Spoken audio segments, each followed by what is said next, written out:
Bonjour, je suis Émilie Grégoire, fondatrice d'Iteragir, conceptrice de l'approche ACPPA et autrice de l'ouvrage Libérer le pouvoir d'agir.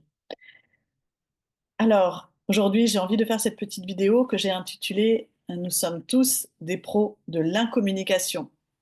Alors, sans t'en rendre compte, tu as appris à incommuniquer. On connaît bien le terme de communiquer, mais là, vraiment, je viens sur le fait que tu as appris et intégré à incommuniquer. Nous avons tous appris à communiquer. Nos civilisations humaines s'évertuent à dicter ce que nous devons penser et ressentir. Et je vais te donner quelques illustrations de nos conditionnements, de comment, par quoi s'est passé en fait ces conditionnements. Par exemple, dans le système scolaire classique et prédominant, la communication est fondée sur un principe de question-réponse. La réponse attendue par l'enfant, celle qui est valorisée, eh bien, c'est celle des livres. C'est celle qui est attendue par le professeur. C'est pas la sienne. Et nous intégrons continuellement d'aller dans le sens des attentes de l'autre.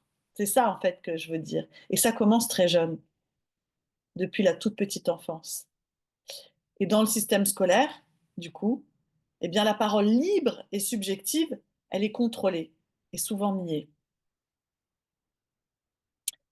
Autre illustration, lorsque l'enfant dit j'ai peur, le parent lui rétorque mais non, il n'y a pas de quoi avoir peur. Et ainsi, le parent définit l'émotion que doit ressentir l'enfant. Alors, je sais que c'est délicat ce que je dis, et puis moi aussi, ça m'est arrivé de prononcer ce genre de phrase, euh, de rattraper au vol que là, j'étais en train de dicter l'émotion que devait ressentir l'enfant. Alors, bien sûr que l'adulte, là, il est habité de plein de bonnes intentions. Et puis là, je renvoie aussi au professionnel de l'accompagnement qui lui aussi peut être habité de plein de bonnes intentions dans une forme de réassurance. Mais nous passons notre temps à rassurer au lieu d'accueillir. Et ainsi, là, chez l'enfant, on distille de la confusion sur ce qu'il ressent.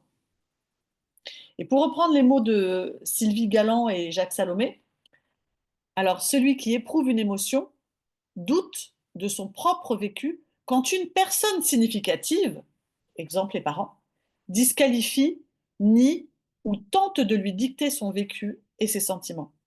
Donc nous grandissons en nous coupant de nos sensations, en nous coupant de nos émotions, car on a appris à les nier, à en douter. Et en fait, nous subissons encore les effets de cette coupure au quotidien, cette coupure au quotidien avec nous-mêmes et dans nos relations. Alors ce constat, il est un peu triste, mais il n'est pas irrémédiable.